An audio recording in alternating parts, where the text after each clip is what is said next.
Radio España.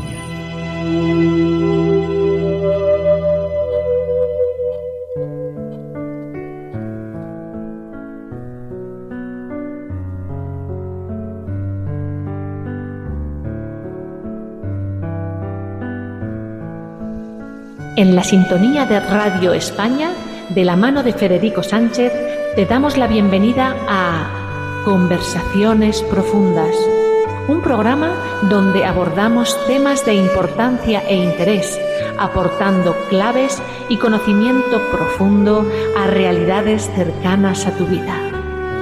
Acompáñanos, sumérgete con Federico Sánchez en Conversaciones Profundas, para sentir que eres un ser humano lleno de fuerza, serenidad y confianza en tus infinitas posibilidades de crecimiento personal, bienestar emocional y ser feliz. Comenzamos.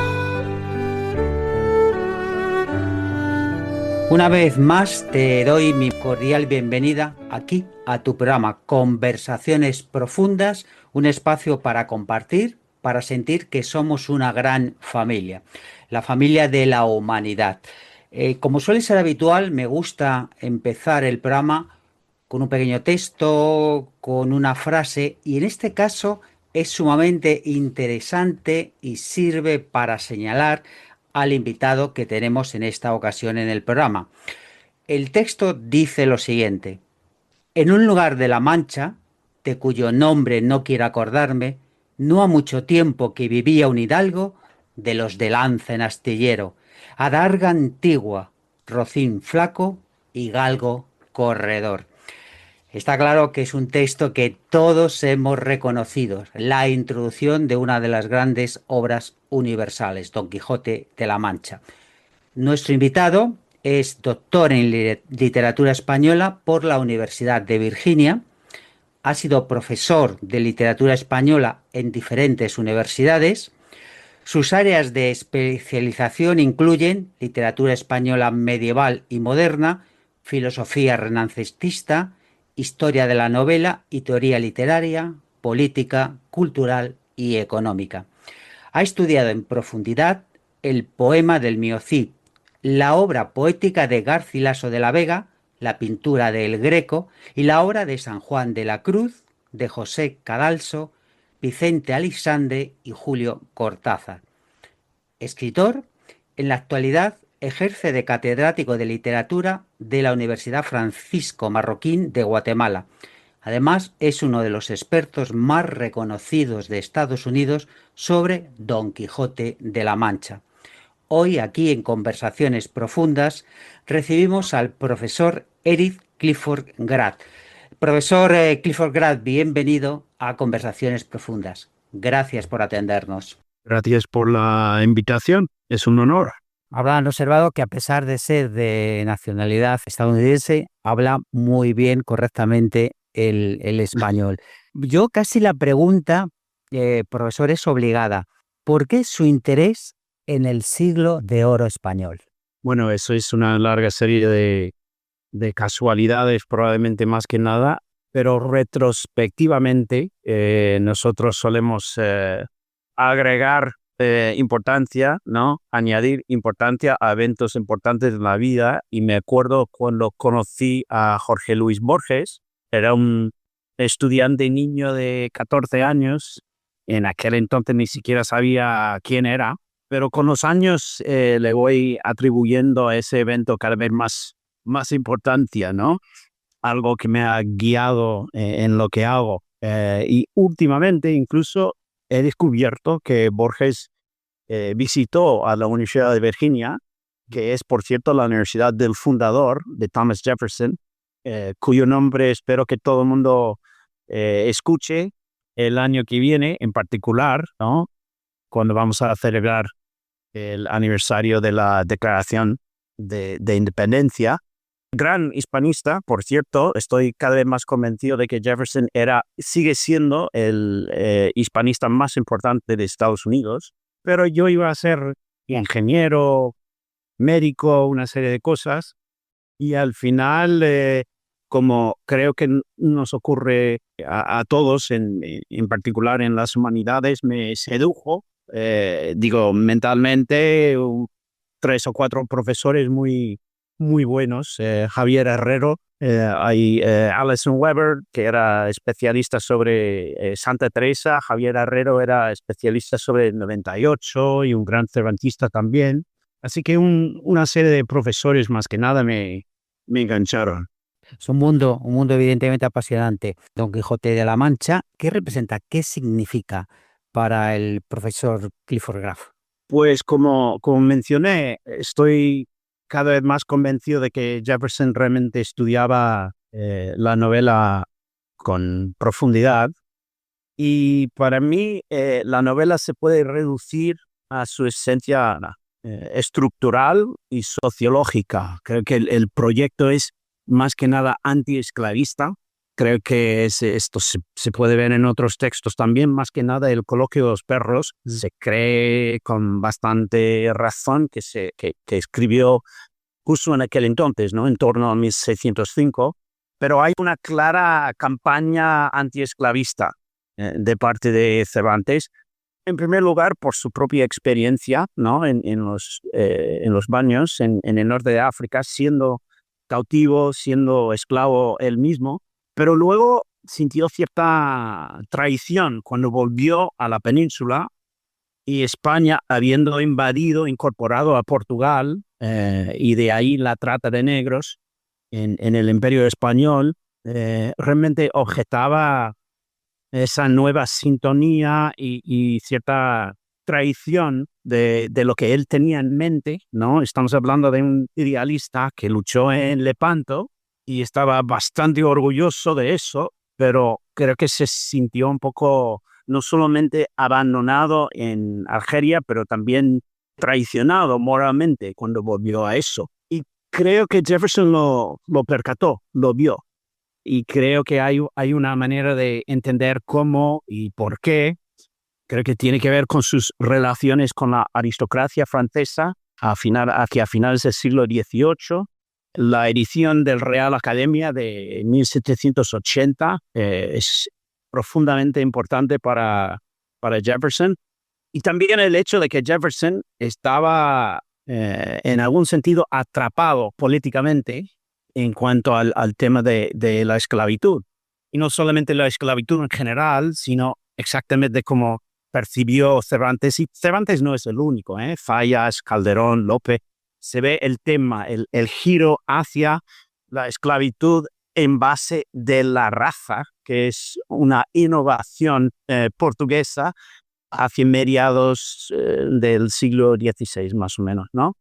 Y Jefferson, gracias a sus amigos muy inteligentes, muy literarios y también buenos estudiantes del Imperio Español en aquel entonces, entre la aristocracia, estoy pensando más que nadie en Lafayette, pero hay otros, aprendió cómo leer la novela en ese sentido específico. Y eso se puede ver muy fácilmente si pensamos. Hay un librito de Javier Cercas, creo, recientemente, es el punto ciego, se llama, y él enfatiza la importancia de la estructura. Y hay que recordar que Jefferson es artista y Jefferson es arquitecto primero, ¿no? Entonces, su acercamiento a la novela va a ser muy estructural, ¿no? Y justo en el centro de la novela vemos al héroe allí en Sierra Morena pensando en cómo hacer una penitencia, pero no sabe a quién imitar, ¿no? Está pensando en sus modelos caballerescos y está dividido entre imitar a Roldán o Bernardo del Carpio. Y al final opta por el Amadís. Es más fácil porque el Amadís opta por encima de estos problemas que tiene entre identificarse con un francés, un franchute Roldán, ¿no? Enemigo en ese sentido, y Bernardo del Carpio, que también es problemático, nadie sabe realmente quién es. Hay ciertos historiadores que incluso en aquel entonces negaban su existencia. Creo que Mariana, en la historia de España, que Cervantes evidentemente tuvo en la mesa cuando escribía la novela, cuestiona la existencia de Bernardo del Carpio. Pero esa confusión entre esos dos héroes coincide con bastante confusión sobre la identidad de Dulcinea. Dulcinea en el capítulo 25 es evidentemente una morisca. La descripción que nos da Sancho la reconoce, yo sé quién es, tiene una voz recia, casi como gritando de una torre, una alusión a una mezquita, ¿no? Una de esas torres desde las cuales llaman a rezar, ¿no? A los maometanos.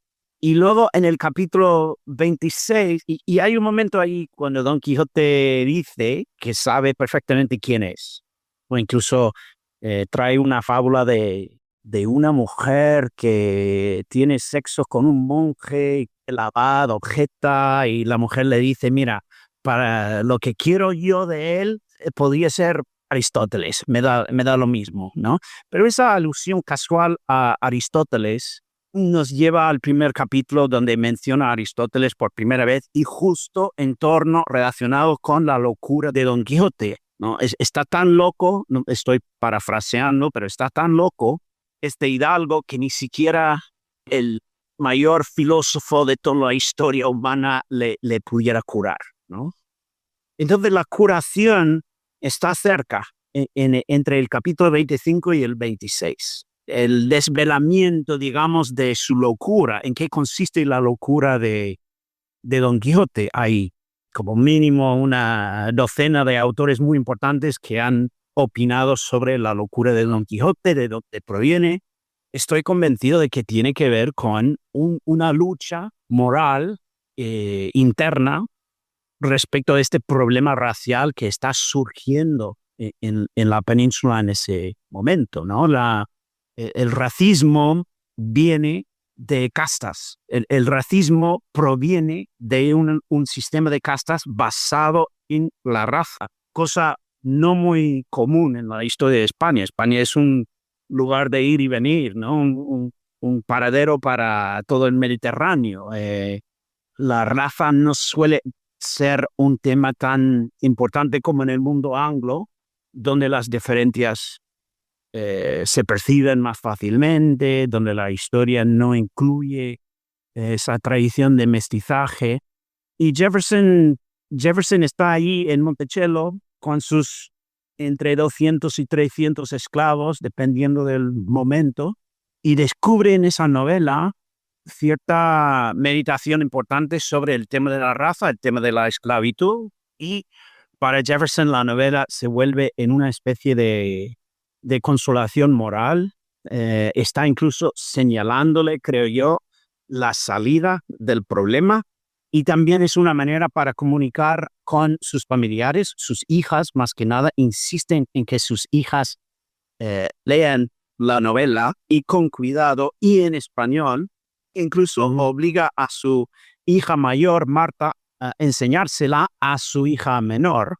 Por cierto, la hija menor se llama Mary, pero cambia su nombre a María, ¿no? Lo cual nos tiene que recordar a Zoraida, insistiendo en ser María en lugar de Zoraida. Hay algo espiritual, hay cierta conversación y conversión moral que se está contemplando en la novela desde la perspectiva de Jefferson. Y creo que va mucho más allá de eso. Creo que incluso Monticello se basa en la venta de Palomeque. Hay una serie de alusiones a la hispanidad en general. Dentro de Monticello hay incluso un panteón de figuras hispanas. Colón, Vespucci, que era ciudadano castellano en aquel entonces, ¿no? En el siglo de oro, a principios del 16. Magallanes, ¿quiénes más? Cortés y Pizarro. O sea, hay retratos de esos hombres en un lugar prominente, importante, dentro de la casa. Y luego su otra obra magna es La Rotunda, que se basa en el Panteón de Roma. Ahora, ¿cuál es la ilusión literaria más famosa, más universal al Panteón de Roma? Pues el capítulo 8 de la segunda parte del Quijote. Así que sus dos obras magnas arquitectónicas al capítulo 16 de la primera parte y al capítulo 8 de la segunda parte. Y me ha llevado 40 años verlo. La moraleja es que uno nunca sabe cuándo va a encontrar lo más importante, ¿no? He tardado mucho, pero ahora lo veo y tiene mucho sentido. Sus cartas, hay tantas alusiones a Cervantes que realmente llevaba un punto ciego. No pude ver lo que estaba justo delante de mis narices porque no lo estaba buscando. Podemos fácilmente comprobar cómo el profesor Eric Clifford Graf es un excelente comunicador. Está claro, esa actividad docente, también de conferenciante, se expresa con fuerza, con garra, con energía, de una manera muy didáctica, y a mí me ha encantado esa profunda reflexión donde hay una síntesis, donde hay también una reflexión, una argumentación sobre una obra como es Don Quijote de la Mancha, que además se ha mezclado con otros componentes de otros autores.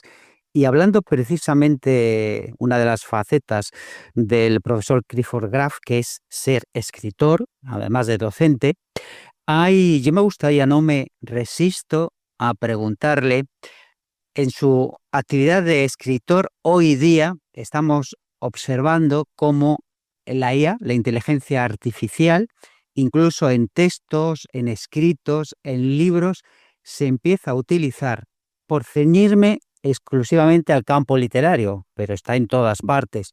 ¿Cómo contempla usted la inteligencia artificial en estos momentos?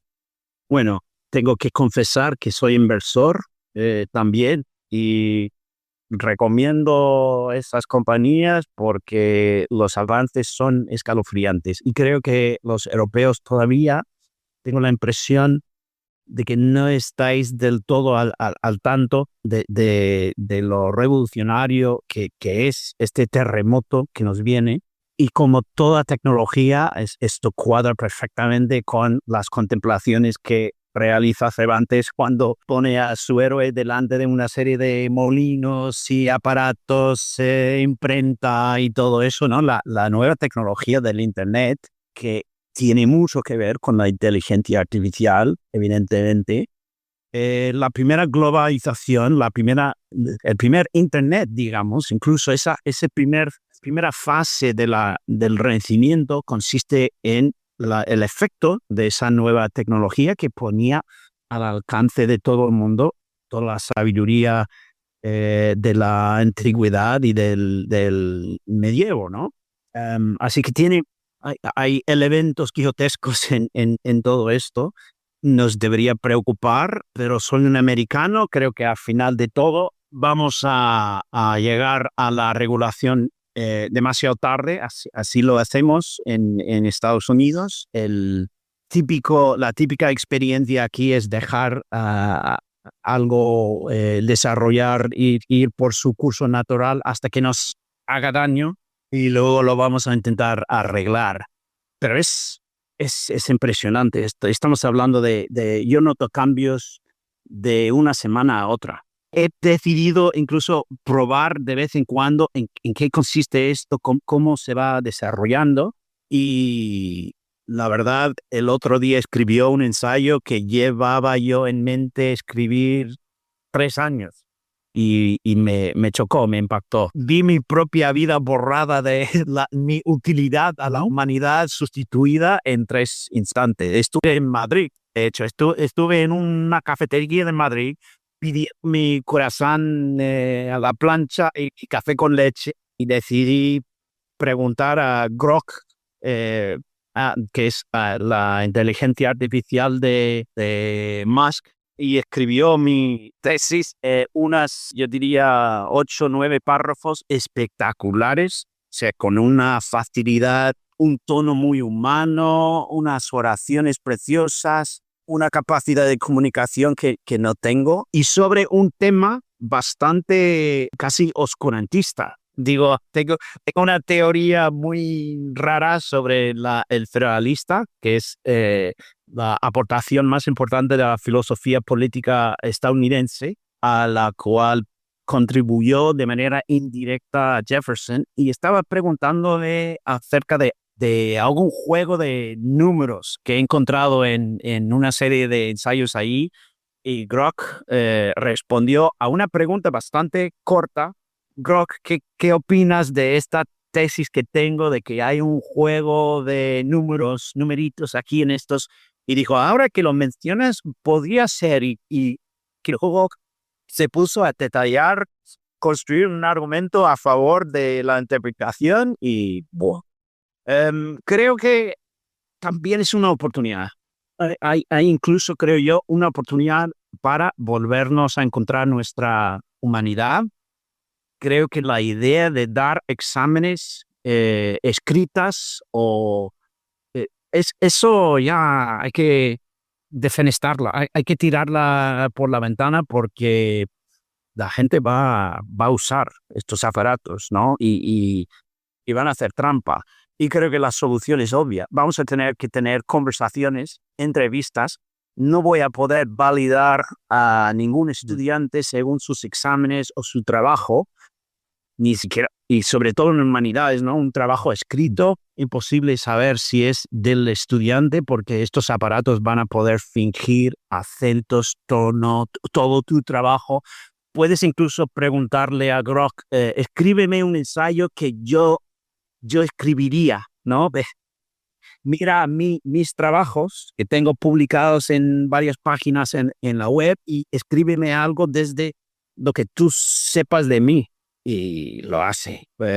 Así que, pero la oportunidad, creo, está en volver a tener conversaciones. Yo me acuerdo cuando hice el doctorado en la Universidad de Virginia, había una fase, la fase más importante incluso del doctorado fue la defensa oral de la tesis y una serie de defensas orales acerca de mi conocimiento de todo el campo, ¿no? Del medievo, del Renacimiento, del siglo XIX.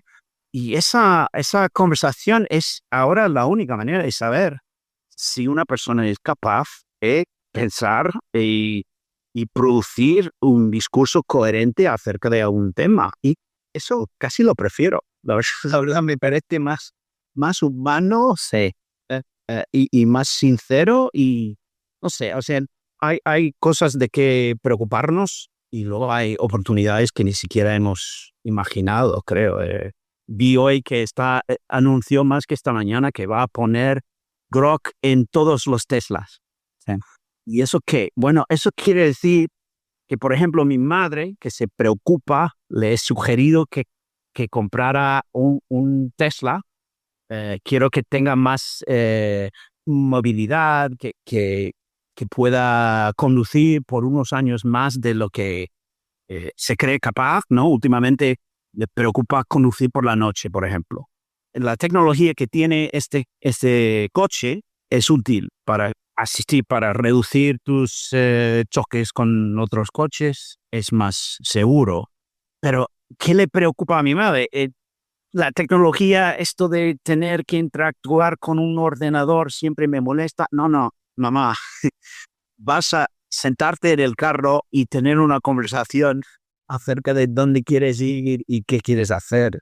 Eso es impresionante. Le va a dar a mi madre, creo, unos 10 años más de vida social, juega al mus con un grupo y va a poder hacer eso todas las noches si quiere, ¿no? Cosas bonitas que nos vienen también. Sí, siempre la tecnología con humanidad es maravillosa. Por eso hay que estar simplemente atentos. Por ejemplo, esto hubiera sido imposible hace pocos años, ¿no? Esto es una ventaja evidente de la tecnología, que podemos estar conectados desde diferentes continentes y vernos y hablarnos, escucharnos y luego transmitirlo al resto del planeta. Ya en la recta final, me gustaría que el profesor Clifford Graff nos comentara cómo ve el idioma español en los Estados Unidos. Bueno, últimamente estoy notando más paralelos, pero también inversiones radicales. Cuando comparo el instinto tradicional de cualquier visitante a otra o estudiante de otra cultura es hacer comparaciones, ¿no? Y hay una fase muy primitiva cuando la gente comparar la comida, no le gusta, ya, esta otra cultura, no saben cómo comer, no saben cómo hacer no sé qué cosa. Y luego con los años consigues más un aprecio más profundo y empiezas a ver diferencias muy sutiles, hábitos que nos distinguen, pero también que nos ofrecen maneras de fomentar cierta cohesión. ¿A dónde voy? En España creo que el idioma es un tema más tenso. Es casi vuestro rito, vuestro debate en cuanto a poder político. Estoy pensando en Cataluña o el País Vasco o incluso Galicia, donde hablar en otro idioma puede tener toda una serie de implicaciones, ¿no? En Estados Unidos creo que el español nos beneficia. No lo veo como tema político. Sé que hay cierta casta política, de hecho la que tiene el poder, el mando ahora en Estados Unidos, que objeta a tener páginas web del gobierno en español y todo eso.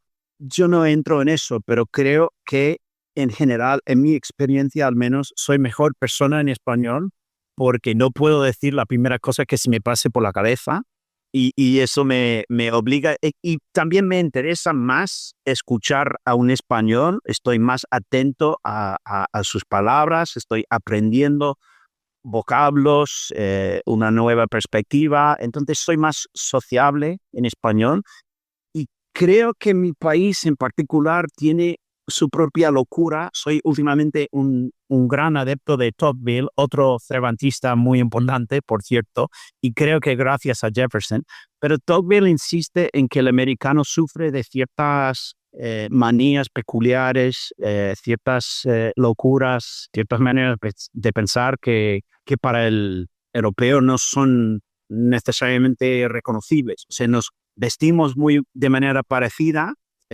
somos seres humanos, a primera vista parece que tenemos mucho en común, pero no deberíamos subestimar las diferencias culturales. Y creo que hay una inversión en Estados Unidos. Hablar en otro idioma casi es la receta adecuada. A mí me parece parte de la solución del laberinto norteamericano es precisamente la presencia hispana, la llegada hispana y la necesidad que tenemos los gringos en general de salir de nuestro laberinto y confrontar o hacerle frente a otro ser humano de otra cultura con otro idioma. Es para mí saludable. La respuesta corta. Menos mal que es corta, ¿no? Agradecemos al profesor Eric Clifford Crack que nos haya atendido tan amablemente. Recomendamos un libro. Sí, le tengo aquí, lo iba a comentar ahora mismo. Iba a decir, recomendamos el libro La conquista de la China, de Juan de Palafox y Mendoza. Es el último libro del profesor. No es mi libro, esto es de Palafox. Yo lo he preparado, sí. Ese libro es importante porque estuvo en el escritorio de Madison. Jefferson se lo envió a Madison justo antes del Congreso Constituyente de Estados Unidos.